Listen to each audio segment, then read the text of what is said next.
새벽 4시였습니다. 이정희는 잠에서 깼습니다. 알람이 울리기 전이었습니다. 몸이 먼저 기억하고 있었습니다. 이 시간에 일어나야 한다는 것을. 그녀는 침대에서 일어났습니다. 허리가 뻐근했습니다. 무릎도 아팠습니다. 욕실로 갔습니다. 세수를 했습니다. 거울을 보았습니다. 68살의 얼굴이 보였습니다. 주름이 깊었습니다. 머리는 반쯤 휘었습니다. 눈가는 처져 있었습니다. 옷을 입었습니다. 두꺼운 작업복이었습니다. 목도리를 둘렀습니다. 장갑을 꼈습니다. 겨울이었습니다. 밖은 추웠습니다. 부엌으로 나왔습니다. 남편 김복래가 식탁에 앉아 있었습니다. 그는 70이었습니다. 등이 굽었습니다. 얼굴은 주름투성이었습니다. 손은 거칠었습니다. 일찍 일어났네. 정희가 말했습니다. 복래는 고개를 끄덕였습니다. 잠이 안 와. 또 허리야? 응. 복래는 허리를 주무르고 있었습니다. 디스크였습니다. 몇 년 전부터 아팠습니다. 병원에 가야 했지만 갈 수 없었습니다. 돈이 없었습니다. 정희가 물을 끓였습니다. 차를 탔습니다. 복래에게 건넸습니다. 마시고 약 먹어. 고마워. 복래는 차를 마셨습니다. 정희는 도시락을 쌌습니다. 밥과 김치뿐이었습니다. 반찬이 없었습니다. 사지 못했습니다. 오늘 얼마 남았어? 정희가 물었습니다. 복래는 한숨을 쉬었습니다. 40만 원. 40만 원이면 다음 달에는 끝나. 정희는 도시락을 싸던 손을 멈췄습니다. 고개를 들어 남편을 보았습니다. 정말? 응. 마지막이야. 정희의 눈에 눈물이 고였습니다. 하지만 흘리지 않았습니다. 참았습니다. 드디어구나. 그래. 두 사람은 말이 없었습니다. 식탁 위의 차에서 김이 올라왔습니다. 창밖은 여전히 어두웠습니다. 정희는 집을 나섰습니다. 리어카를 끌었습니다. 낡은 리어카였습니다. 바퀴가 삐걱거렸습니다. 거리는 조용했습니다. 아직 아무도 없었습니다. 첫 번째 골목으로 들어갔습니다. 쓰레기 더미가 보였습니다. 박스들이 쌓여 있었습니다. 정희는 박스를 주워 리어카에 실었습니다. 하나, 둘, 셋. 계속 실었습니다. 허리를 펼 때마다 아팠습니다. 무릎도 아팠습니다. 하지만 멈출 수 없었습니다. 멈추면 돈이 안 되었습니다. 2시간을 돌아다녔습니다. 리어카가 가득 찼습니다. 재활용 센터로 갔습니다. 박스를 내렸습니다. 저울에 올렸습니다. 사장이 계산했습니다. 오늘은 6,000원이네요. 정희는 돈을 받았습니다. 지폐 한 장과 동전 몇 개였습니다. 주머니에 넣었습니다. 고생하셨어요. 사장이 말했습니다. 정희는 고개를 숙여 인사했습니다. 말없이 돌아섰습니다. 아침 8시 집으로 돌아왔습니다. 복래는 이미 나갔습니다. 아파트 경비 일을 하러 갔습니다. 오전 8시부터 저녁 6시까지였습니다. 한 달에 100만 원을 받았습니다. 정희는 방에 들어가 옷을 벗었습니다. 온몸이 땀으로 젖어 있었습니다. 씻었습니다. 깨끗한 옷으로 갈아입었습니다. 거실 소파에 앉았습니다. 텔레비전을 켰습니다. 아침 뉴스가 나왔습니다. 보지 않았습니다. 그냥 소리만 들었습니다. 벽에 걸린 액자를 보았습니다. 결혼 사진이었습니다. 45년 전 사진이었습니다. 정희와 복래가 젊었습니다. 둘 다 웃고 있었습니다. 희망이 가득했습니다. 그때는 몰랐지. 정희가 중얼거렸습니다. 목소리는 작았습니다. 이렇게 될 줄은. 결혼하고 10년이 지났을 때였습니다. 복래의 친구가 사업을 한다고 했습니다. 보증을 서달라고 했습니다. 복래는 거절하지 못했습니다. 친구였기 때문입니다. 사업은 실패했습니다. 친구는 도망갔습니다.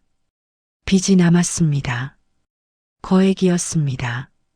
복래가 갚아야 했습니다. 그때부터였습니다. 지옥 같은 삶이 시작된 것은.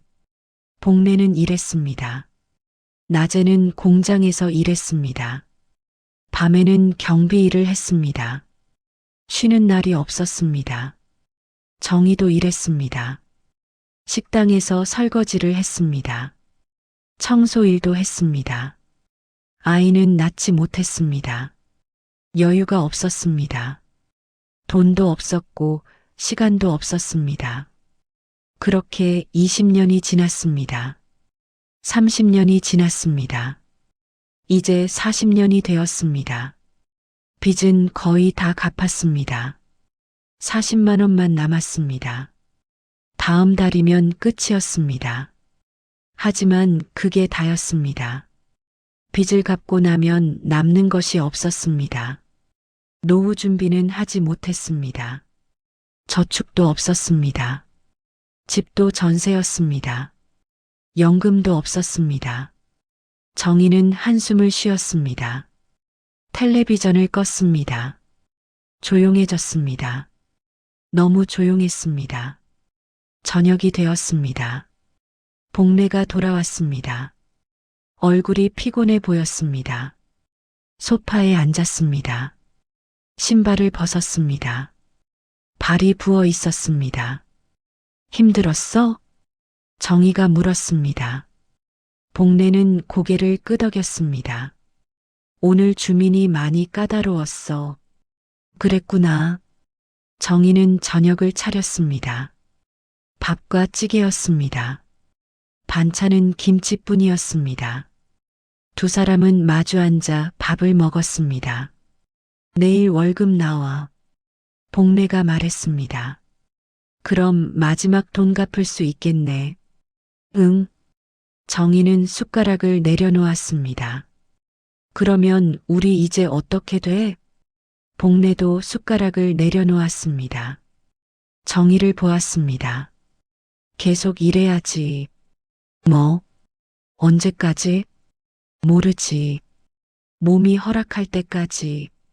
정희는 고개를 숙였습니다. 복래가 그녀의 손을 잡았습니다. 미안해. 왜? 내가 보증을 서지 않았으면. 그만해. 정희가 복래의 말을 끊었습니다. 이미 지난 일이야. 이제 와서 그게 무슨 소용이야. 복래는 고개를 떨구었습니다. 정희는 그의 손을 꽉 쥐었습니다. 우리 함께 이겨냈잖아. 그것만으로도 충분해. 고마워. 두 사람은 말없이 손을 잡고 있었습니다. 시계 소리만 들렸습니다. 째깍째깍. 시간이 흘렀습니다. 밤이 되었습니다. 정희는 침대에 누웠습니다. 복래는 옆에서 이미 잠들어 있었습니다. 코를 골았습니다. 피곤했던 모양이었습니다. 정희는 천장을 바라보았습니다. 잠이 오지 않았습니다. 생각이 많았습니다. 40만 원. 그 돈만 갚으면 끝이었습니다. 40년 만에 빚에서 해방되는 것이었습니다. 하지만 그 후는 어떻게 될까요? 늙은 몸으로 계속 일할 수 있을까요? 몸이 아프면 어떻게 될까요? 병원비는 어디서 나올까요? 정희는 눈을 감았습니다. 하지만 잠들지 못했습니다. 새벽이 되었습니다. 알람이 울렸습니다. 정희는 일어났습니다. 다시 하루가 시작되었습니다. 옷을 입었습니다. 현관으로 나갔습니다. 리어카가 그곳에 있었습니다.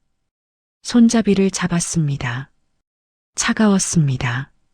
문을 열었습니다. 밖은 어두웠습니다. 바람이 차갑게 불었습니다. 정희는 고개를 숙이고 걸었습니다. 리어카 바퀴가 삐걱거렸습니다. 그 소리만 들렸습니다. 새벽거리에 정희는 계속 걸었습니다. 멈추지 않았습니다. 멈출 수 없었습니다. 하루하루가 생존이었습니다. 내일을 위한 오늘이었습니다. 그렇게 정희와 복래의 삶은 계속되었습니다. 끝이 보이지 않는 터널 속에서.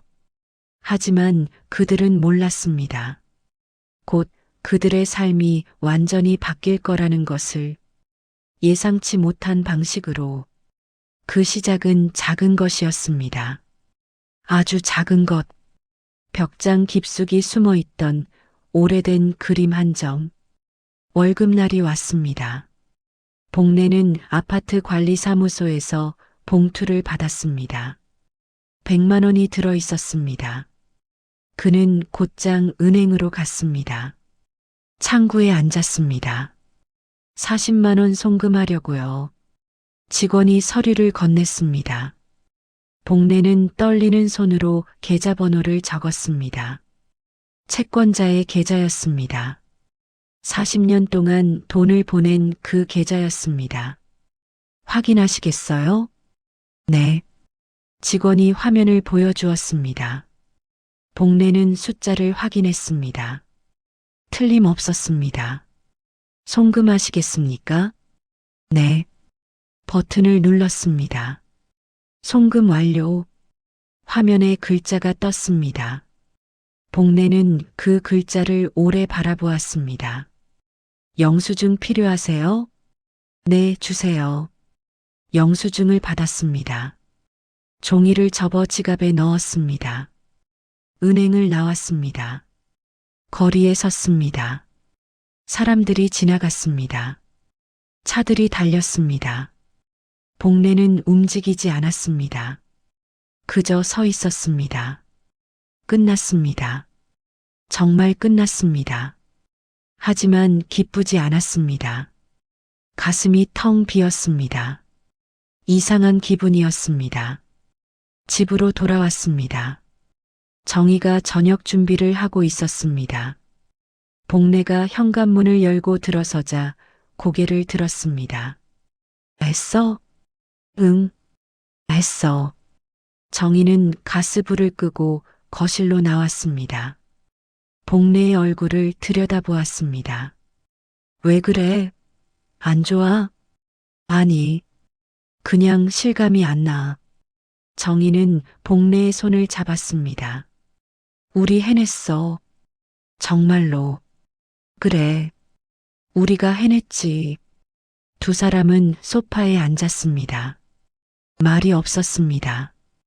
텔레비전도 켜지 않았습니다. 조용히 앉아 있었습니다. 한참 후 정희가 입을 열었습니다. 이제 우리 얼마 남았어? 복래는 계산했습니다. 머릿속으로 천천히. 60만 원쯤. 60만 원으로 다음 달 월세 내면 10만 원 남아.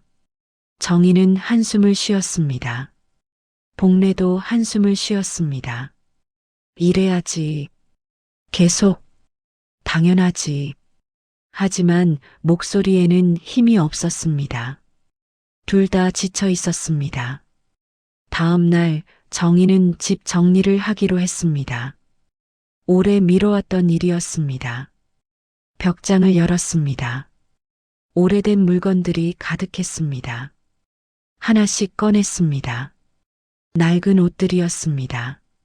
못 입는 것들이었습니다. 버려야 했습니다. 박스도 있었습니다. 먼지가 쌓여 있었습니다. 제일 안쪽에 큰 보자기가 있었습니다. 묵직했습니다. 정희는 그것을 꺼냈습니다. 거실로 가져왔습니다. 바닥에 내려놓았습니다. 보자기를 풀었습니다. 안에서 액자가 나왔습니다. 나무 액자였습니다. 오래되어 보였습니다.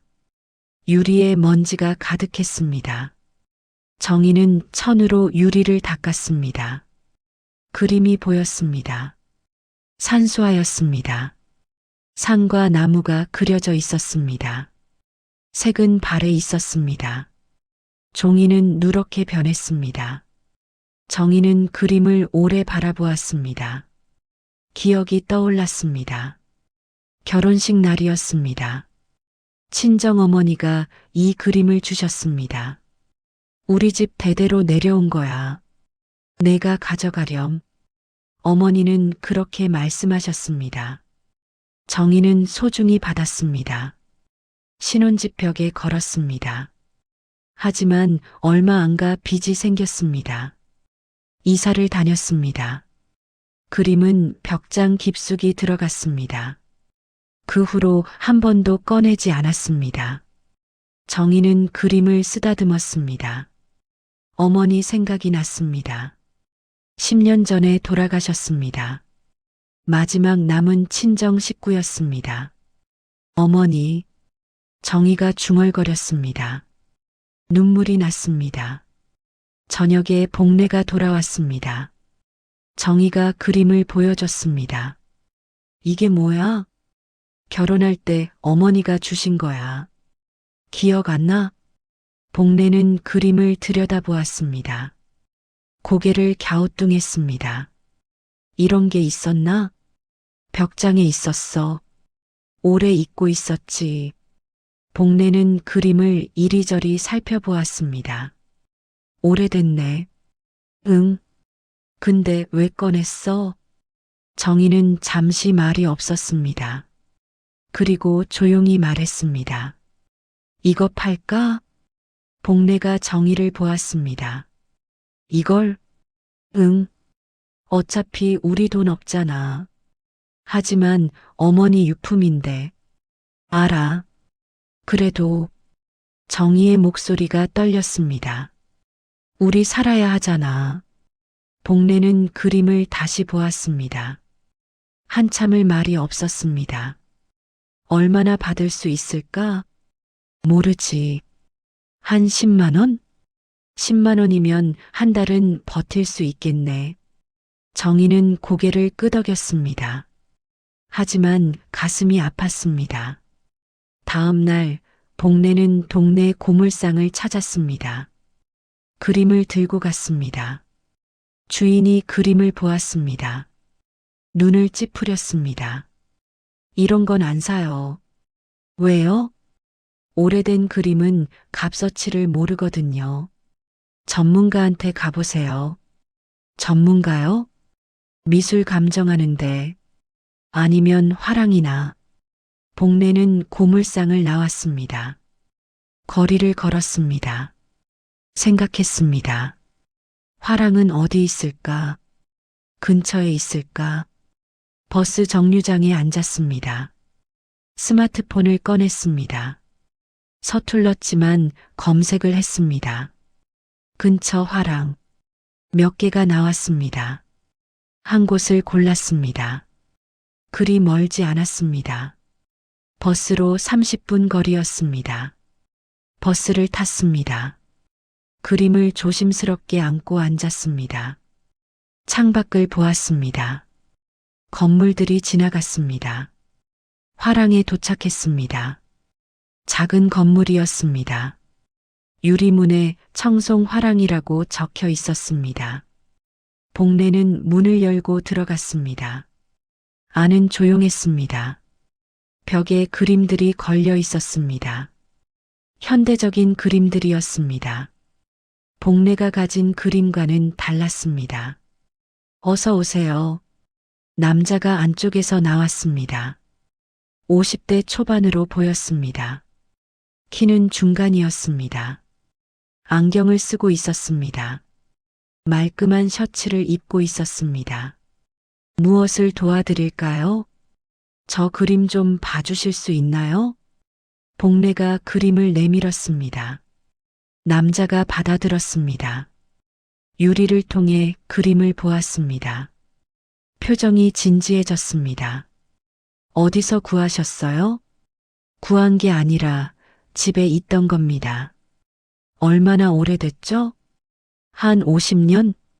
남자는 고개를 끄덕였습니다. 그림을 책상 위에 올려놓았습니다. 돋보기를 꺼냈습니다. 자세히 들여다보았습니다. 복례는 옆에서 지켜보았습니다. 긴장했습니다. 손에 땀이 났습니다. 한참 후 남자가 돋보기를 내려놓았습니다. 이게 얼마나 받을 수 있을까요? 복례가 조심스럽게 물었습니다. 남자는 잠시 생각하더니 대답했습니다. 솔직히 말씀드리면 민화 계열이긴 한데 작가 서명이 없어요. 그럼 시장 가치는 높지 않습니다. 하지만 남자가 복례를 보았습니다. 왜 파시려고 하세요? 복례는 잠시 망설였습니다. 그리고 솔직하게 말했습니다. 돈이 필요해서요. 남자는 고개를 끄덕였습니다. 더 묻지 않았습니다. 급하신가 봐요. 네. 남자는 다시 그림을 보았습니다. 한참을 생각했습니다. 40만 원 드릴게요. 복례의 눈이 커졌습니다. 40만 원이요? 네. 사실 시세보다 좀 높은 편이에요. 하지만 정성의 값을 매기는 거라고 생각하세요. 복례는 그림을 내려다보았습니다. 40만 원. 한 달치 생활비였습니다. 정말 그렇게 주시겠어요? 네. 현금으로 드리죠. 남자는 금고에서 돈을 꺼냈습니다. 5만 원짜리 8장이었습니다. 복례에게 건넸습니다. 확인하세요. 복례는 돈을 세었습니다. 정확히 40만 원이었습니다. 손이 떨렸습니다. 감사합니다. 천만에요. 좋은 곳에 쓰세요. 복례는 돈을 주머니에 넣었습니다. 그림을 마지막으로 한번 보았습니다. 그리고 화랑을 나왔습니다. 거리에 섰습니다. 햇살이 따뜻했습니다.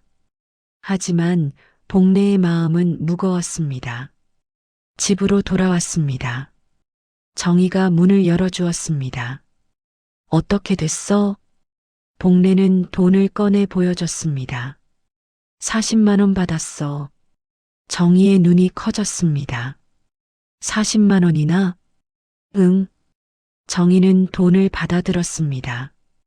한참을 들여다보았습니다. 그리고 눈물이 났습니다.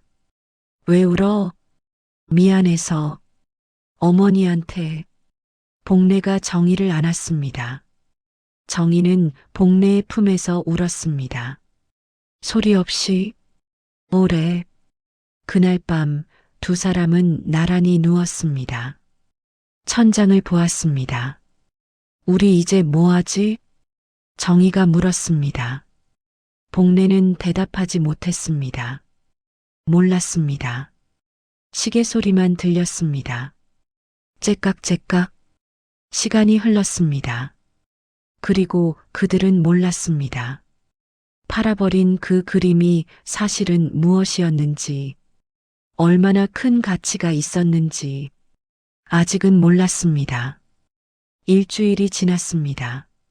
정희는 새벽마다 리어카를 끌었습니다. 복례는 여전히 아파트 경비 일을 했습니다. 40만 원은 조금씩 줄어들었습니다. 쌀을 샀습니다. 전기세를 냈습니다. 약을 샀습니다. 한 달 후 돈은 10만 원이 남았습니다.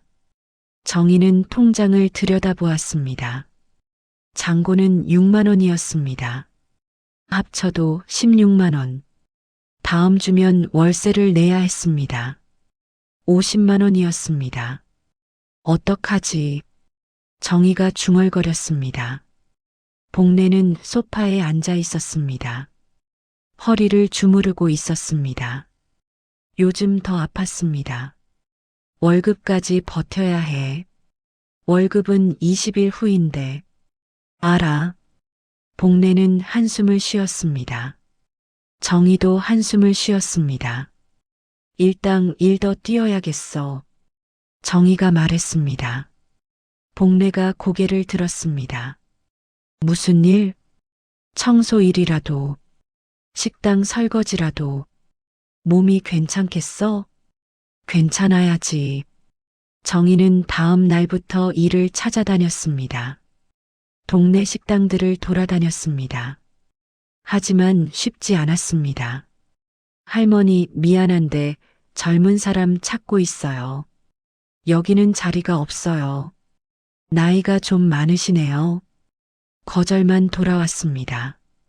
정희는 지쳤습니다. 그래도 계속 걸었습니다. 저녁 무렵 작은 분식집을 발견했습니다.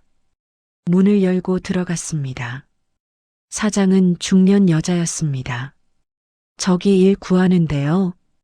사장이 정희를 위아래로 훑어보았습니다. 설거지요? 네. 뭐든 할게요. 하루에 얼마 생각하세요? 4만 원이요. 사장은 고개를 저었습니다. 3만 원밖에 못 줘요. 정희는 잠시 망설였습니다. 3만 원. 적었습니다. 하지만 없는 것보다는 나았습니다. 알겠습니다. 내일부터 나올 수 있어요? 네. 오전 11시에요. 오후 3시까지. 정희는 고개를 숙여 인사했습니다. 분식집을 나왔습니다. 걸으면서 계산했습니다. 3만 원씩 열흘이면 30만 원. 월세에는 모자랐습니다. 집에 돌아왔습니다. 복례에게 말했습니다. 일 구했어. 분식집 설거지. 그래. 힘들겠는데. 괜찮아. 4시간이야. 복례는 걱정스러운 얼굴이었습니다. 하지만 말리지 않았습니다. 말릴 수 없었습니다.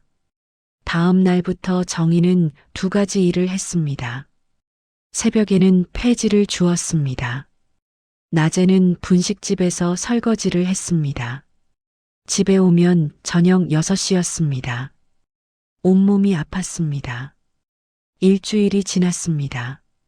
정희는 점점 말이 없어졌습니다. 밥을 먹다가도 졸았습니다. 복례가 깨웠습니다. 괜찮아? 응, 괜찮아. 하지만 괜찮지 않았습니다. 얼굴은 창백했습니다. 눈 밑에 다크서클이 생겼습니다.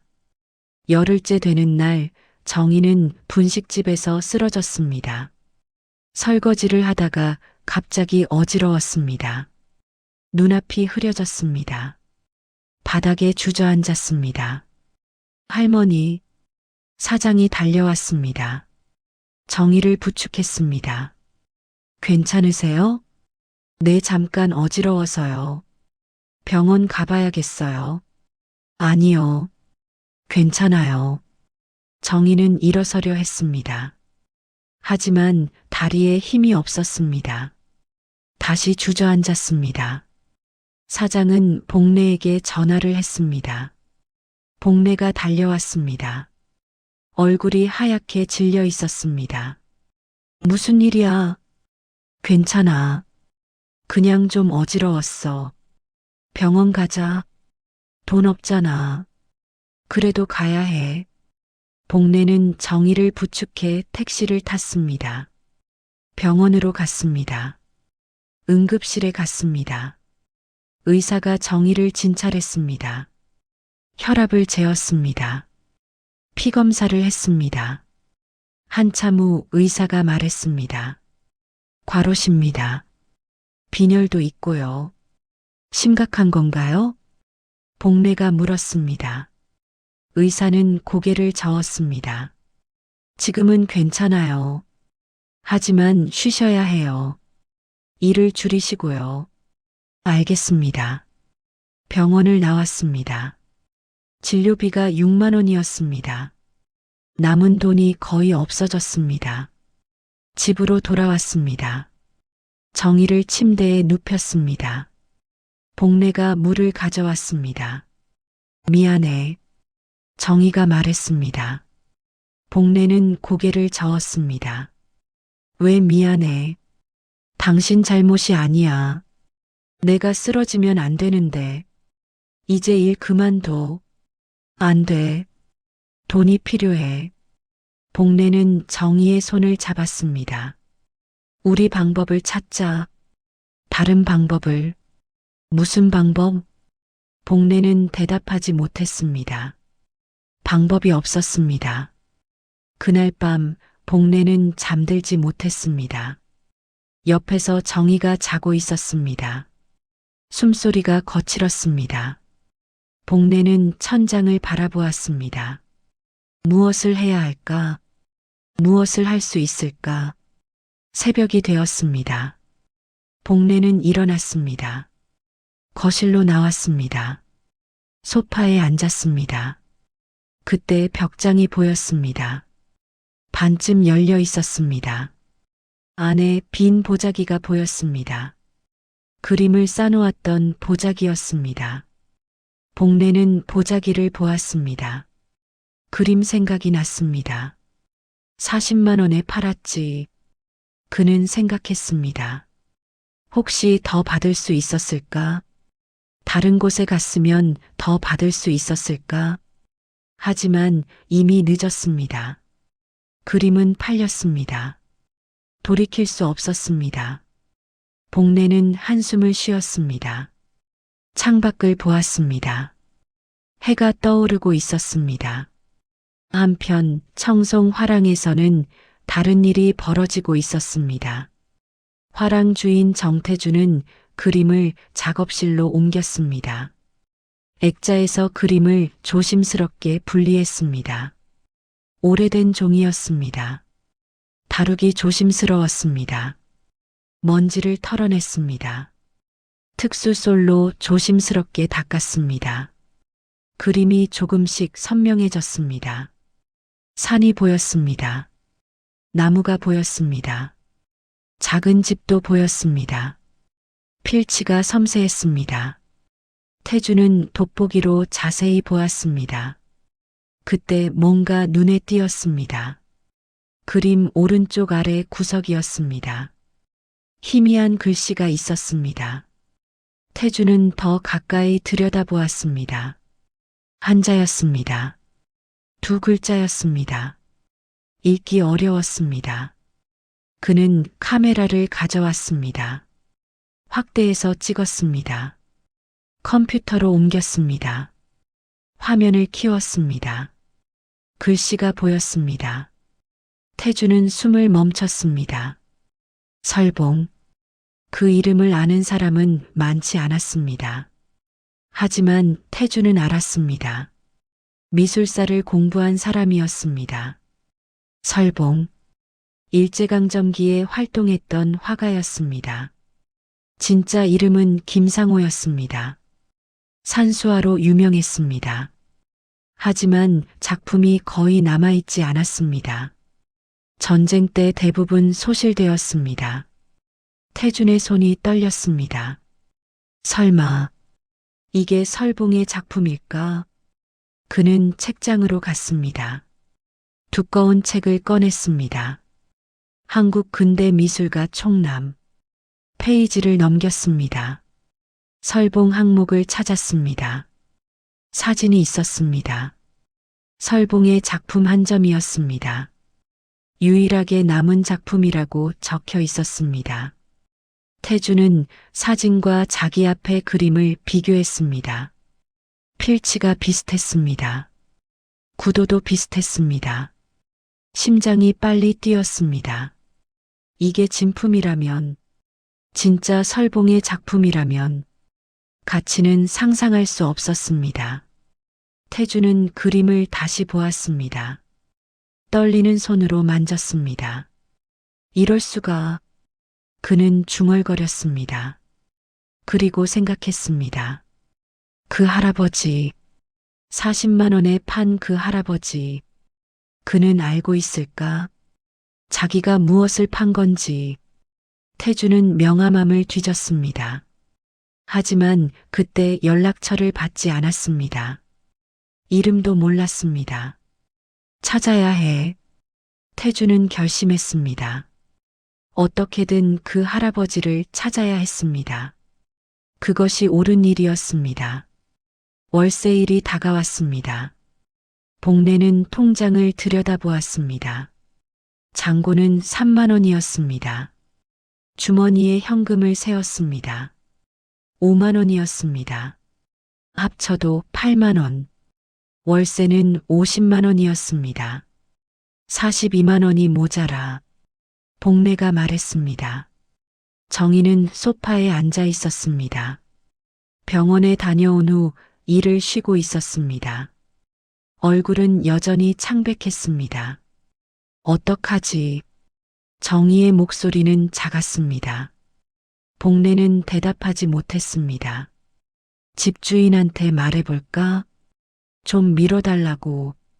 이미 지난달도 늦었잖아. 알아. 그래도 복내는 전화기를 들었습니다. 번호를 눌렀습니다. 신호음이 울렸습니다. 집주인이 받았습니다. 여보세요. 집주인님, 저 2호 김복래입니다. 아, 네. 죄송한데요. 이번 달 월세를 좀 늦춰도 될까요? 전화 너머가 조용해졌습니다. 한참 침묵이 흘렀습니다. 김복래 씨, 지난달도 일주일 늦으셨잖아요. 죄송합니다. 저도 사정이 있어요. 은행 대출 갚아야 하는데. 며칠만요. 제발, 안 됩니다. 이번 달까지 안 내시면 계약 해지하겠습니다. 전화가 끊겼습니다. 복내는 전화기를 내려놓았습니다. 손이 떨렸습니다. 뭐래? 정희가 물었습니다. 복내는 고개를 저었습니다. 안 된대. 이번에 못 내면 나가래. 정희는 얼굴을 손으로 가렸습니다. 어깨가 떨렸습니다. 울고 있었습니다. 미안해. 내가 쓰러지지만 않았어도. 당신 잘못 아니야. 복내가 정희 옆에 앉았습니다. 그녀의 등을 쓰다듬었습니다. 방법을 찾자. 뭔가 있을 거야. 하지만 방법이 없었습니다. 빌릴 곳도 없었습니다. 친척도 없었습니다. 친구도 없었습니다. 모두 떠났습니다. 빚쟁이였던 복내를 피했습니다. 저녁이 되었습니다. 복내는 경비실에 앉아 있었습니다. 일을 하고 있었지만 집중할 수 없었습니다. 머릿속이 복잡했습니다. 모니터를 보았습니다. CCTV 화면이었습니다. 주민들이 들어오고 나갔습니다. 차들이 지나갔습니다. 김복래 씨, 누군가 불렀습니다. 고개를 들었습니다. 관리소장이었습니다. 50대 후반의 남자였습니다. 네. 잠깐 나와보세요. 복내는 일어났습니다. 관리소로 갔습니다. 소장이 책상에 앉아 있었습니다. 무슨 일이세요? 앉으세요. 복내가 앉았습니다. 소장은 서류를 꺼냈습니다. 김복래 씨, 계약이 다음 달에 끝나요. 네. 알고 있습니다. 연장 안 할 겁니다. 복내는 얼어붙었습니다. 네. 왜요? 주민들 민원이 들어왔어요. 경비가 자꾸 졸다고. 죄송합니다. 요즘 좀 피곤해서. 알아요. 나이도 있으시고. 그래서 젊은 사람으로 바꾸려고요. 소장님, 제발이요. 이 일 잃으면 저는. 죄송합니다. 이미 결정된 일이에요. 소장은 서류를 밀어냈습니다. 복례는 서류를 보았습니다. 계약 종료 통지서였습니다. 한 달 더 일하시고 정리하세요. 복례는 아무 말도 할 수 없었습니다. 일어났습니다. 비틀거렸습니다. 경비실로 돌아왔습니다. 의자에 앉았습니다. 머리를 감싸쥐었습니다. 온몸이 떨렸습니다. 끝이다. 그는 생각했습니다. 정말 끝이다. 집으로 돌아갔습니다. 현관문을 열었습니다. 정희가 거실에 있었습니다. 왜 이렇게 일찍 왔어? 복례는 대답하지 못했습니다. 소파에 주저앉았습니다. 정희가 다가왔습니다. 무슨 일 있어? 일 잘렸어. 정희는 숨이 멎는 것 같았습니다. 뭐라고? 다음 달에 계약 끝이야. 정희는 복례 옆에 앉았습니다. 두 사람은 말이 없었습니다. 시계 소리만 들렸습니다. 한참 후 정희가 입을 열었습니다. 우리 어떻게 해? 복례는 고개를 저었습니다. 모르겠어. 다른 일 찾아야지. 이 나이에 누가 써줘. 여기도 나이 때문에 자른 건데. 정희는 눈물을 닦았습니다. 그럼 우리 어디로 가? 복례는 대답하지 못했습니다. 그날 밤 두 사람은 나란히 누웠습니다. 잠이 오지 않았습니다. 천장만 바라보았습니다. 당신, 정희가 불렀습니다. 응, 우리 빚은 다 갚았잖아. 그래, 그게 다행이야. 적어도 빚은 없어. 복례는 정희의 손을 잡았습니다. 미안해. 당신 고생만 시켰어. 괜찮아. 우리 함께 했잖아. 고마워. 두 사람은 손을 꼭 쥐고 있었습니다. 어둠 속에서 다음 날 복례는 일찍 일어났습니다. 정희도 일어났습니다. 둘 다 잠을 제대로 못 잤습니다. 나 오늘 일 나가볼게. 정희가 말했습니다. 복례가 말렸습니다. 아직 쉬어야 해. 쉬면 돈이 안 들어와. 나가야 해. 복례는 더 말리지 못했습니다. 정희는 옷을 입었습니다. 현관으로 갔습니다. 조심해. 응. 당신도. 정희가 나갔습니다. 복례도 준비했습니다. 경비실로 가야 했습니다. 한 달은 더 일해야 했습니다. 오후였습니다. 정희는 분식집에서 설거지를 하고 있었습니다. 그릇을 씻었습니다. 물이 뜨거웠습니다. 손이 빨개졌습니다. 어지러웠습니다. 또 시작되었습니다. 눈앞이 흐려졌습니다. 정희는 싱크대를 잡았습니다. 버텼습니다. 괜찮으세요? 사장이 물었습니다. 정희는 고개를 끄덕였습니다. 네, 괜찮아요. 하지만 괜찮지 않았습니다. 온몸에 힘이 없었습니다. 3시가 되었습니다. 일이 끝났습니다. 정희는 3만 원을 받았습니다. 주머니에 넣었습니다. 내일 봐요. 사장에게 인사했습니다. 분식집을 나왔습니다. 걸었습니다. 천천히. 다리가 무거웠습니다. 버스 정류장에 앉았습니다. 숨을 고르며 쉬었습니다. 주변을 보았습니다. 사람들이 지나갔습니다. 모두 바빴습니다. 목적지가 있었습니다. 정희는 생각했습니다. 자기는 어디로 가고 있을까? 목적지가 있을까? 버스가 왔습니다. 탔습니다. 창밖을 보았습니다. 건물들이 지나갔습니다. 어머니, 정희는 속으로 불렀습니다. 어머니가 주신 그림 팔아서 죄송해요. 눈물이 났습니다. 닦았습니다. 사람들이 볼까봐 그 돈도 다 없어졌어요. 우리는 여전히 가난해요. 버스가 멈췄습니다. 내렸습니다. 집으로 걸어갔습니다. 현관문을 열었습니다. 복례가 소파에 앉아 있었습니다. 일찍 왔나 봤습니다. 왔어? 응. 정희는 가방을 내려놓았습니다.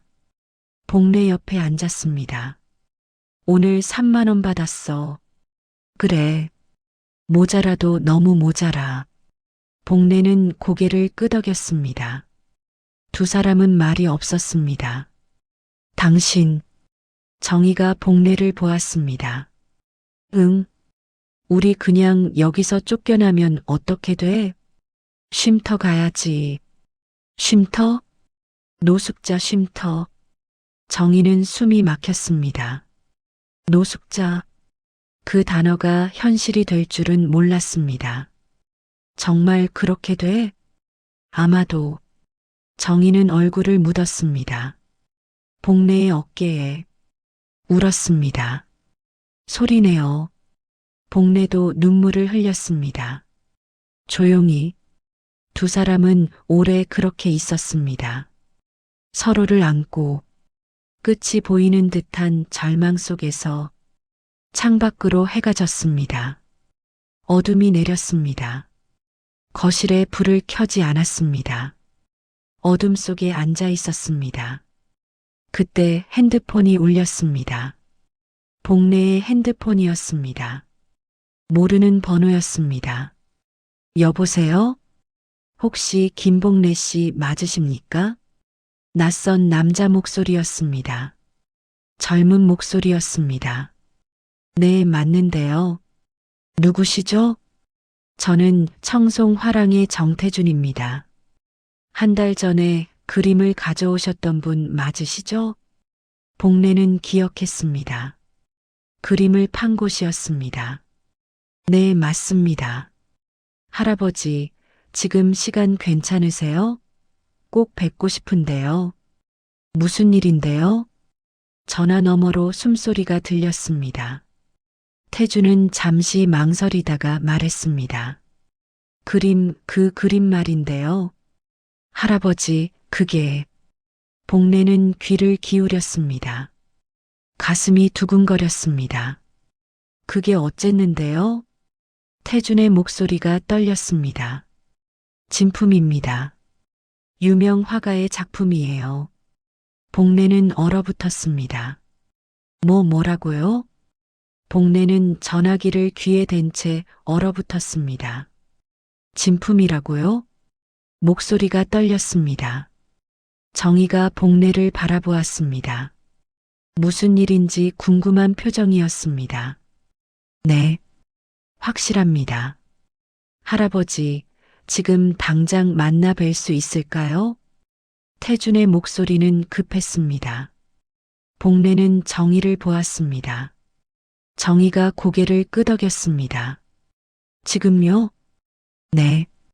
제가 할아버지 계신 곳으로 갈게요. 어디 계세요? 복례는 주소를 알려줬습니다. 태준이 말했습니다. 1시간 안에 갈게요. 기다려주세요. 전화가 끊어졌습니다. 복례는 전화기를 내려놓았습니다. 손이 떨렸습니다. 누구야? 정희가 물었습니다. 복례는 그녀를 보았습니다. 그림 산 사람이야. 화랑 주인. 왜? 그림이 진품이래. 정희의 눈이 커졌습니다. 진품? 유명 화가 작품이래. 그럼 우리가 판 게. 복례는 고개를 끄덕였습니다. 두 사람은 서로를 바라보았습니다. 믿을 수 없다는 표정이었습니다. 얼마나 비싼 건데? 모르겠어. 지금 온대. 정희는 자리에서 일어났습니다. 불을 켰습니다. 거실이 밝아졌습니다. 급히 정리를 시작했습니다. 복례도 도왔습니다. 1시간이 지났습니다. 초인종이 울렸습니다.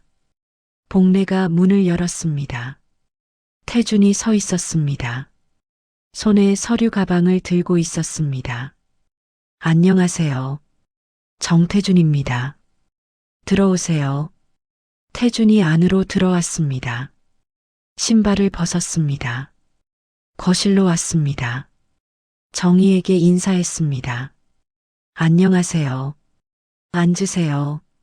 세 사람이 식탁에 앉았습니다. 태준은 가방에서 서류들을 꺼냈습니다. 사진도 꺼냈습니다. 그림 사진이었습니다. 이게 그 그림입니다. 복래와 정희가 사진을 보았습니다. 익숙한 그림이었습니다. 하지만 전보다 깨끗했습니다. 복원한 모양이었습니다. 예전보다 선명하네요. 정희가 말했습니다. 태준이 고개를 끄덕였습니다. 세척하고 복원했습니다. 그 과정에서 발견한 게 있어요. 태준은 다른 사진을 꺼냈습니다. 확대 사진이었습니다. 그림 구석 부분이었습니다. 작은 글씨가 보였습니다. 여기 보이시죠? 서명입니다. 설봉, 복래가 읽었습니다. 태준이 고개를 끄덕였습니다. 네, 설봉. 일제강점기 때 활동했던 화가입니다. 본명은 김상호예요. 유명한 사람인가요? 정희가 물었습니다. 태준은 책을 꺼냈습니다. 펼쳤습니다. 이분입니다. 책에는 흑백 사진이 있었습니다. 한복을 입은 남자였습니다. 붓을 들고 있었습니다. 설명이 적혀 있었습니다. 설봉 김상호. 산수화의 대가. 하지만 작품이 거의 남아있지 않아요. 전쟁 때 대부분 사라졌죠. 태준이 말을 이었습니다. 현재 확인된 작품이 단 한 점뿐이었어요. 국립박물관에 있는 것. 그럼 이게 두 번째 작품입니다. 미공개 진품이에요. 복래와 정희는 말을 잃었습니다. 태준이 계속 설명했습니다. 전문가한테 감정받았습니다. 종이 재질, 안료 성분, 필치 분석까지 다 했어요. 태준은 감정서를 보여줬습니다. 도장이 찍혀 있었습니다. 진품이 확실합니다. 정희가 떨리는 목소리로 물었습니다. 그럼 얼마나 하는 건가요? 태준은 잠시 망설였습니다. 그리고 천천히 말했습니다. 보수적으로 잡아도 30억 원입니다. 공기가 멈춘 것 같았습니다. 복래와 정희는 숨을 쉬는 것도 잊었습니다. 30억? 복래가 되물었습니다. 믿을 수 없다는 표정이었습니다. 네. 경매에 내놓으면 더 높아질 수도 있어요. 정희는 손으로 입을 막았습니다. 눈물이 났습니다. 우리가 40만 원에 판 게. 태준은 고개를 숙였습니다. 죄송합니다. 그때 몰랐어요. 저도 나중에 알았습니다. 복래는 머리를 감싸 쥐었습니다. 이럴 수가. 할아버지. 태준이 복래를 보았습니다. 저는 정직하게 일하는 사람입니다. 그래서 할아버지를 찾아온 겁니다. 무슨 말씀이세요? 이 그림은 할아버지 것입니다. 제가 돌려드려야 해요. 복래와 정희는 태준을 바라보았습니다. 믿기지 않는 표정이었습니다. 하지만 우리가 판 거잖아요. 정희가 말했습니다. 태준은 고개를 저었습니다. 제가 제대로 감정하지 못했어요. 그건 제 잘못입니다. 아니에요. 우리도 몰랐어요. 그래도 원래 주인은 할아버지, 할머니십니다. 태준은 가방에서 서류를 더 꺼냈습니다. 이건 매매 취소 동의서입니다. 여기 서명하시면 그림은 다시 할아버지 것이 됩니다. 그럼 당신은? 저는 40만 원 돌려받으면 됩니다. 복래는 서류를 보았습니다. 읽었습니다. 손이 떨렸습니다. 우리한테 이렇게까지 해주시는 이유가 뭡니까? 태주는 잠시 생각했습니다. 그리고 말했습니다. 제 아버지도 가난하게 사셨어요. 평생 성실하게 일하셨죠. 그의 목소리가 낮아졌습니다. 하지만 노후는 준비 못하셨어요. 마지막에 많이 힘들어 하셨습니다. 태주는 복례를 보았습니다. 할아버지 보니까 우리 아버지 생각이 났어요. 제가 아버지한테 못 해드린 걸 할아버지한테라도 해드리고 싶었습니다. 정희가 울었습니다.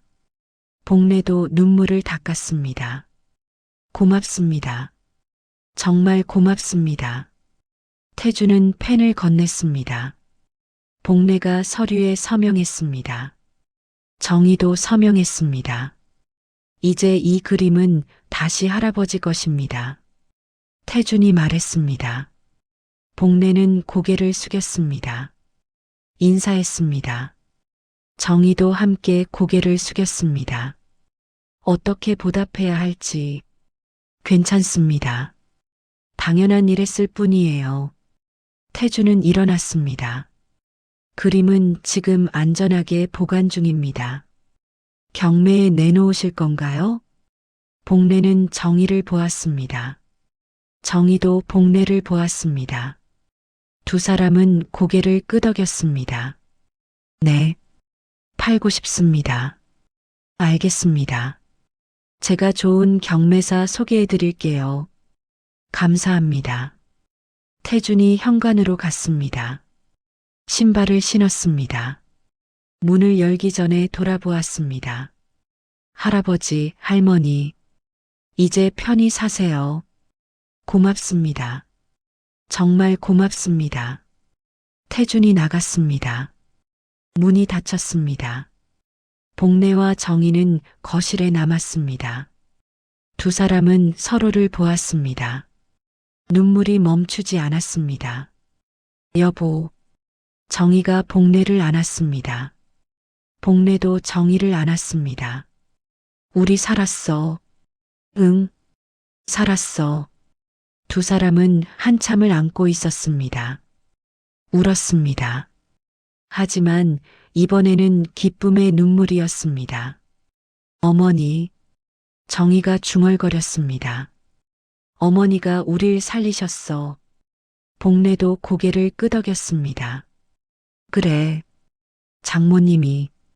정희는 하늘을 올려다보았습니다. 어머니, 감사합니다. 정말 정말 감사합니다. 밤이 깊어갔습니다. 하지만 두 사람은 잠들지 않았습니다. 너무 많은 일이 있었습니다. 믿기지 않았습니다. 이게 꿈이면 어떡하지? 정희가 말했습니다. 복례가 그녀의 손을 꼭 쥐었습니다. 꿈이 아니야. 진짜야. 30억이면 우리 평생 살 수 있어. 응. 넉넉하게. 정희는 미소 지었습니다. 40년 만에 처음으로 편안한 미소였습니다. 이제 리어카 안 끌어도 돼. 나도 경비 안 해도 되고, 병원도 갈 수 있어. 약도 살 수 있고. 두 사람은 웃었습니다. 눈물을 흘리며 웃었습니다. 복례는 창밖을 보았습니다. 별이 보였습니다. 우리 정직하게 살았어. 응, 포기하지 않았어. 그래. 그래서 하늘이 도와주신 거야. 정희는 복례의 손을 꼭 쥐었습니다. 고생 많았어. 당신도. 두 사람은 서로를 바라보았습니다. 주름진 얼굴, 희끗한 머리, 거친 손. 하지만 눈빛은 밝았습니다. 희망이 보였습니다.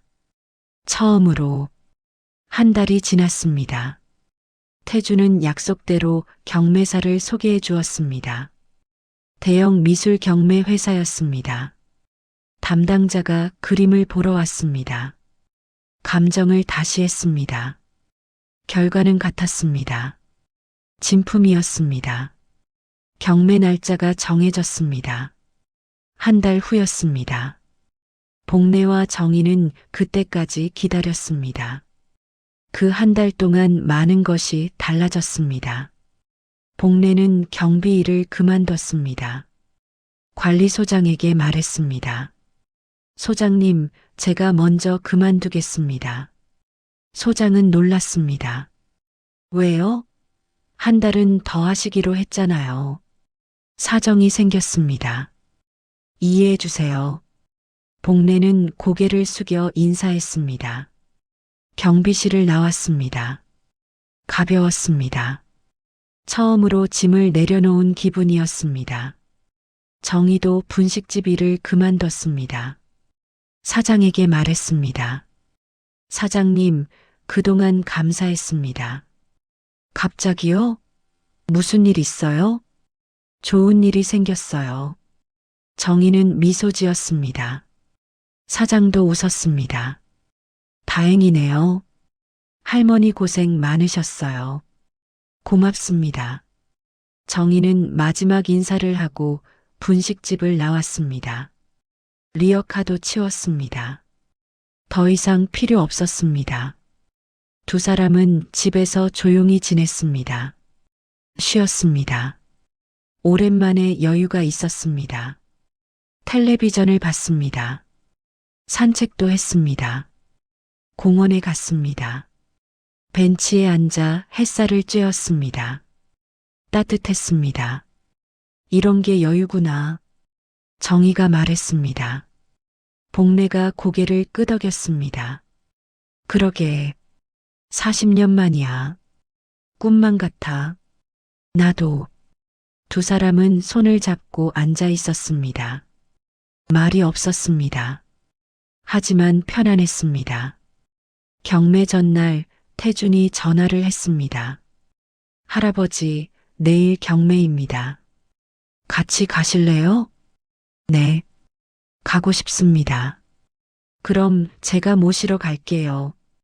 다음 날 아침 태준이 차를 몰고 왔습니다. 복례와 정희가 탔습니다. 경매장으로 향했습니다. 차 안에서 태준이 말했습니다. 할아버지, 오늘 예상 낙찰가가 35억 원입니다.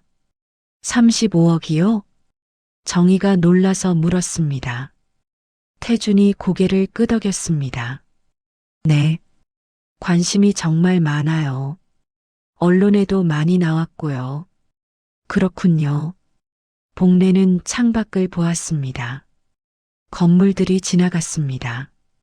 가슴이 두근거렸습니다. 경매장에 도착했습니다. 큰 건물이었습니다. 사람들이 많았습니다. 정장을 입은 사람들이었습니다. 부유해 보였습니다. 복례와 정희는 작업복을 입고 있었습니다. 좋은 옷이 없었습니다. 주변 사람들과 달랐습니다. 하지만 신경 쓰지 않았습니다. 태준이 안내했습니다. 경매장 안으로 들어갔습니다. 의자들이 줄지어 있었습니다. 앞에는 단상이 있었습니다. 스크린도 있었습니다. 여기 앉으세요. 태준이 좋은 자리를 잡아줬습니다. 앞쪽이었습니다. 복례와 정희가 앉았습니다. 태준도 옆에 앉았습니다. 사람들이 계속 들어왔습니다. 자리가 채워졌습니다. 웅성거렸습니다. 정각이 되었습니다. 경매사가 단상에 올랐습니다. 중년 남자였습니다. 마이크를 들었습니다. 여러분, 안녕하십니까? 오늘 경매를 시작하겠습니다. 박수가 터져 나왔습니다. 경매사가 말을 이었습니다. 첫 번째 작품은 여러 작품이 나왔습니다. 하나씩 경매에 올랐습니다. 가격이 불렸습니다. 사람들이 손을 들었습니다. 낙찰되었습니다. 1시간이 지났습니다. 드디어 순서가 왔습니다. 다음은 오늘의 하이라이트입니다. 스크린에 그림이 떴습니다. 복례와 정의의 그림이었습니다. 산수하였습니다. 깨끗하게 복원된 모습이었습니다. 설봉 김상호 화백의 미공개 진품입니다. 장례가 조용해졌습니다. 모두가 스크린을 보았습니다. 시작가는 20억 원입니다. 복례는 숨을 멈췄습니다. 정의는 복례의 손을 꼭 쥐었습니다. 20억. 한 남자가 손을 들었습니다. 22억. 다른 여자가 손을 들었습니다. 25억. 또 다른 사람이었습니다. 가격이 빠르게 올랐습니다. 28억. 30억. 33억. 복례와 정의는 숨도 쉬지 못했습니다. 숫자가 계속 올랐습니다. 믿을 수 없었습니다. 35억. 한 노신사가 손을 들었습니다. 잠시 조용해졌습니다. 38억. 젊은 남자가 손을 들었습니다. 노신사가 고개를 저었습니다. 더 부르지 않았습니다. 38억. 더 계신가요? 경매사가 물었습니다. 장례를 둘러보았습니다. 아무도 손을 들지 않았습니다. 38억 하나, 38억 둘, 38억 셋, 낙찰되었습니다. 방망이가 내려쳤습니다. 박수가 터져 나왔습니다. 복례와 정의는 서로를 보았습니다. 눈물이 흘렀습니다. 말없이 안았습니다. 태준도 웃고 있었습니다. 축하드립니다. 경매가 끝났습니다. 낙찰자가 다가왔습니다. 젊은 남자였습니다. 재벌 2세 같았습니다. 안녕하세요. 제가 낙찰받았습니다. 그는 복례에게 악수를 청했습니다. 복례가 손을 내밀었습니다. 좋은 작품 소장하게 되어 영광입니다. 감사합니다. 이 그림은 제 미술관에 전시할 겁니다. 많은 사람이 볼 수 있게요. 복례는 고개를 끄덕였습니다. 그렇게 해주시면 고맙겠습니다. 남자는 미소 지으며 떠났습니다. 경매장을 나왔습니다. 밖은 맑았습니다. 햇살이 쏟아졌습니다. 할아버지, 이제 정산 절차 밟으시면 됩니다. 일주일 후면 돈이 들어올 거예요. 알겠습니다. 고맙습니다. 제가 한 게 뭐 있어요. 다 할아버지 덕분입니다. 태주는 복례와 정의를 집까지 데려다 줬습니다. 차에서 내릴 때 태준이 말했습니다. 할아버지, 할머니, 정말 축하드려요. 고맙습니다. 당신이 없었으면 이런 일 없었을 거예요. 아닙니다. 당연한 일 했을 뿐이에요. 태주는 차를 몰고 떠났습니다. 복례와 정의는 그를 배웅했습니다. 손을 흔들었습니다. 집으로 들어갔습니다. 소파에 앉았습니다. 두 사람은 말이 없었습니다. 실감이 나지 않았습니다. 여보, 정의가 복례를 보았습니다. 응, 우리 정말 부자가 된 거야? 그런가 봐. 38억이면 평생 걱정 없어. 정의는 눈물을 닦았습니다. 이제 병원 갈 수 있어. 당신 허리도 치료하고, 응, 당신 빈혈도 치료하고, 좋은 데서 살 수도 있고, 여행도 갈 수 있어. 두 사람은 웃었습니다. 눈물을 흘리며 웃었습니다. 우리 고생 많이 했지. 복례가 말했습니다. 정의가 고개를 끄덕였습니다. 정말 많이 했어. 포기하지 않아서 다행이야. 그래. 끝까지 정직하게 살아서. 복례는 정의의 손을 잡았습니다. 고마워. 평생 내 곁에 있어줘서. 나야말로. 두 사람은 오래 손을 잡고 앉아 있었습니다. 저녁이 되었습니다. 복례가 말했습니다. 오늘 외식하자. 그래. 좋은데 가자. 두 사람은 옷을 갈아입었습니다. 밖으로 나갔습니다. 식당을 찾았습니다. 깨끗하고 좋은 식당이었습니다. 메뉴를 봤습니다. 비쌌습니다. 하지만 이제는 괜찮았습니다. 뭐 먹을래? 고기 먹고 싶어. 그래. 고기 먹자. 주문했습니다. 음식이 나왔습니다. 맛있었습니다. 두 사람은 천천히 먹었습니다. 대화를 나눴습니다. 웃었습니다. 식사가 끝났습니다. 계산했습니다. 복례가 카드를 냈습니다. 떨리지 않았습니다. 여유가 있었습니다. 밤거리를 걸었습니다. 손을 잡고 걸었습니다. 별이 보였습니다. 여보, 정희가 하늘을 올려다보며 말했습니다. 응, 어머니가 보고 계실까? 그럼, 당연히, 고맙다고 전하고 싶어. 복례도 하늘을 보았습니다. 장모님 감사합니다. 딸을 살려주셔서 두 사람은 하늘을 향해 고개를 숙였습니다. 오래 그렇게 서 있었습니다. 집으로 돌아왔습니다. 침대에 누웠습니다. 편안했습니다. 오랜만에 느끼는 평화였습니다. 잘 자. 당신도. 두 사람은 잠이 들었습니다. 깊은 잠이었습니다. 꿈을 꾸었습니다. 좋은 꿈이었습니다. 새로운 삶이 시작되고 있었습니다. 일주일 후 돈이 입금되었습니다. 복례는 은행에 갔습니다. 통장을 확인했습니다. 숫자가 보였습니다. 길었습니다. 끝이 보이지 않을 만큼 38억 원. 손수수료를 제하고도 35억이 넘었습니다. 복례는 통장을 오래 들여다보았습니다. 현실 같지 않았습니다. 집으로 돌아왔습니다. 정희에게 통장을 보여줬습니다. 들어왔어. 정희는 통장을 받아들었습니다. 숫자를 세었습니다. 눈물이 났습니다. 우리 정말 부자가 됐네. 그래. 두 사람은 소파에 앉았습니다.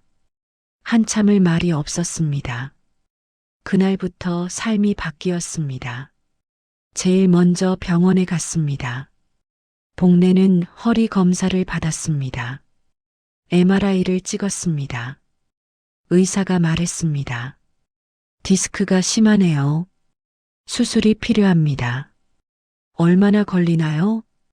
한 달 정도 입원하셔야 해요. 알겠습니다. 하겠습니다. 복례는 수술을 받았습니다. 성공적이었습니다. 한 달 후 퇴원했습니다. 허리가 훨씬 나았습니다. 걸을 때 편했습니다. 정희도 검사를 받았습니다. 빈혈 치료를 받았습니다. 영양제를 먹었습니다. 얼굴에 생기가 돌았습니다. 두 사람은 이사를 했습니다. 좋은 아파트를 샀습니다. 넓었습니다. 햇살이 잘 들었습니다. 따뜻했습니다. 새 가구를 샀습니다. 침대도 샀습니다. 부드러웠습니다. 편했습니다. 처음으로 제대로 된 집에서 살게 되었습니다. 겨울이 지나고 봄이 왔습니다. 복례와 정희는 여행을 갔습니다. 제주도였습니다. 바다를 보았습니다. 파도가 밀려왔습니다. 하얗게 부서졌습니다. 여기 좋다. 정희가 말했습니다. 복례도 고개를 끄덕였습니다. 평생 처음 와보는 거야. 나도. 두 사람은 벤치에 앉았습니다. 바다를 바라보았습니다. 갈매기가 날았습니다. 해가 떠올랐습니다. 우리 오래 살자. 복례가 말했습니다. 정희가 웃었습니다. 그래. 이제 좋은 날만 남았잖아. 응. 복래는 정희의 손을 잡았습니다. 따뜻했습니다. 여행에서 돌아온 후 복래는 결심했습니다. 장학금 만들고 싶어? 정희가 물었습니다. 장학금? 응. 어려운 학생들 도와주는 거 좋은 생각이야. 복래는 재단을 만들었습니다. 10억 원을 기부했습니다. 매년 100명의 학생에게 장학금을 줬습니다.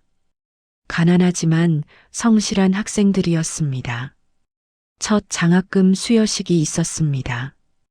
복래와 정희가 참석했습니다. 학생들이 감사 인사를 했습니다. 할아버지, 할머니 감사합니다.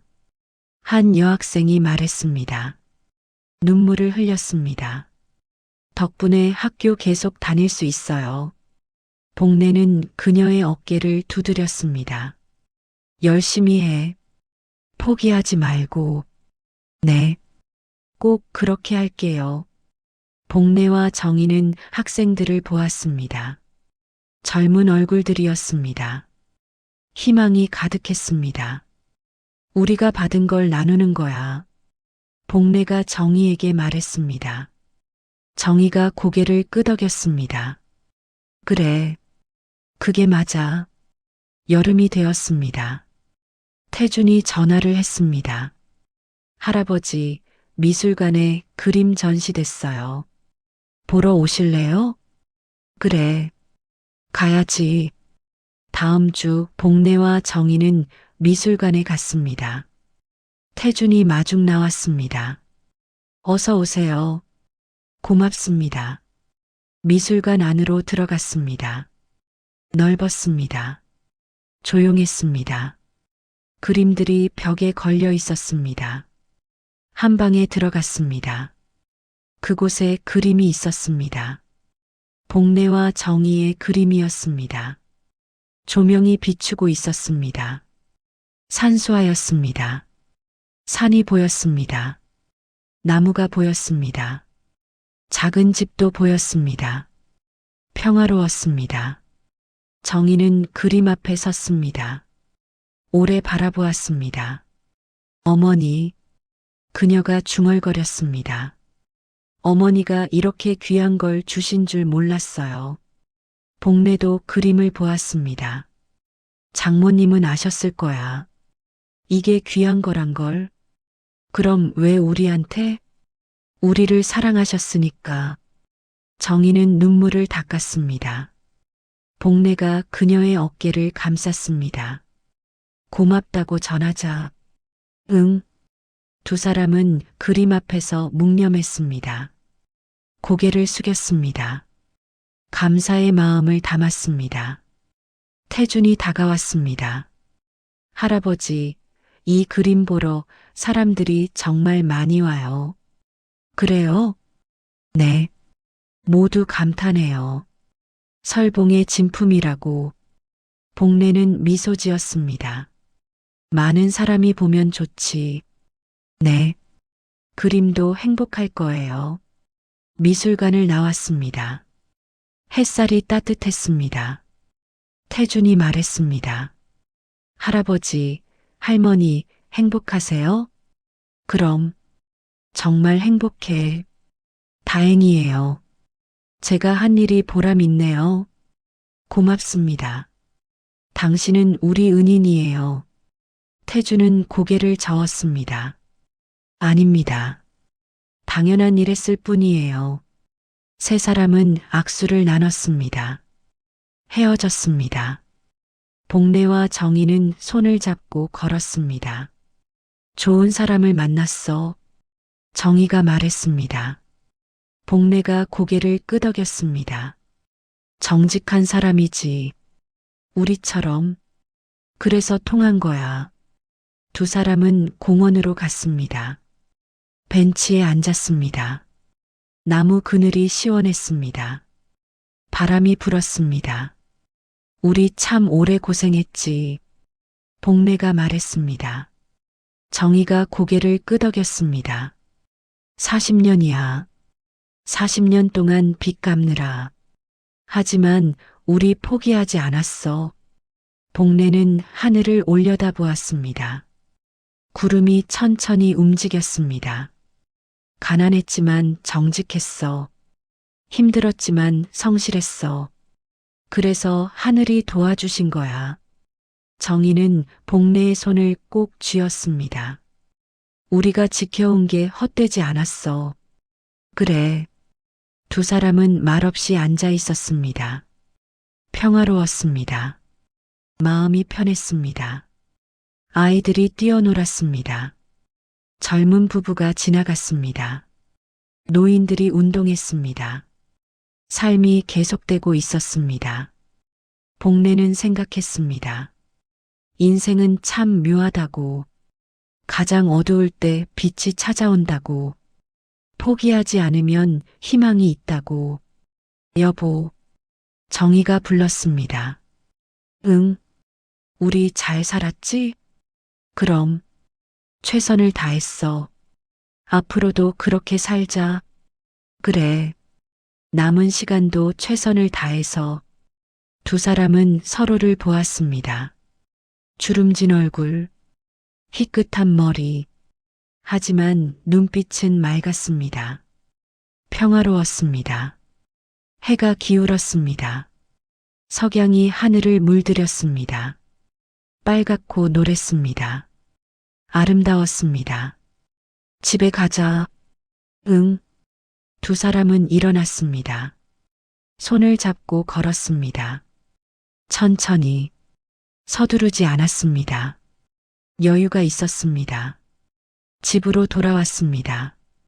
현관문을 열었습니다. 따뜻한 공기가 맞이했습니다.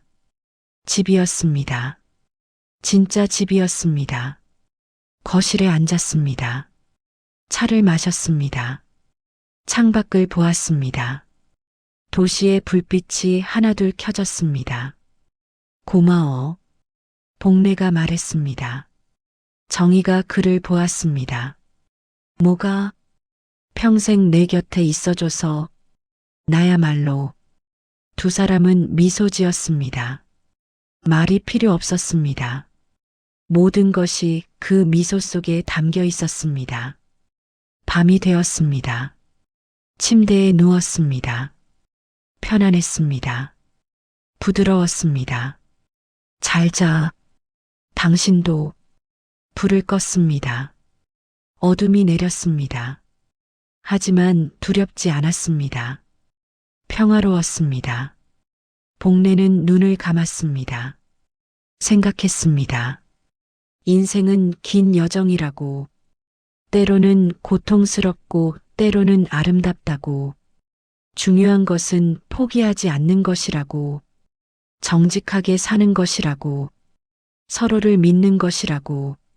그리고 끝까지 희망을 잃지 않는 것이라고. 복례는 잠이 들었습니다. 깊은 잠이었습니다. 꿈을 꾸었습니다.